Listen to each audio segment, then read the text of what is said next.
муноқишаи субҳи сешанбеи 14 июн дар марзи тоҷикистону қирғизистон боис ба ҳалокати марзбони 26-солаи тоҷик шудааст.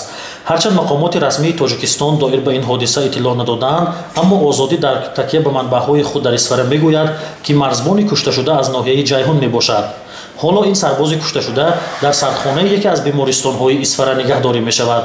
гуфта мешавад, ки ҳодиса тақрибан соати 7 субҳ дар минтақаи булакбашӣ дар рӯ ба рӯи постгоҳи кехи тоҷикистон рух додааст. то кунун кадом ҷониб дар ин ҳодиса айбдор аст маълум нест. давоми 10 рӯзи охир ин бори дуюм аст, ки дар марзи тоҷикистону қирғизистон байни сарҳадбонони ду кишвар тирандозӣ сурат мегирад. рӯзи 3 июн дар марзи тоҷикистону қирғизистон байни сарҳадбонони тоҷику қирғиз тирандозӣ сар зад ва ба гуфтаи мақомоти бишкек ду сарҳадбони он кишвар захмӣ шудаанд. вазорати корҳои хориҷии тоҷикистон ҳам дар изҳороте гуфт, тирандозӣ рӯзи 3 июн соати 10:40 ба вақти маҳаллӣ ва баъди он рух дод, ки сарбозони қирғиз барқасдона ба маҳалли назорати постгоҳи марзи кех дар маҳаллаи ворухи шаҳри исфара ворид шуданд.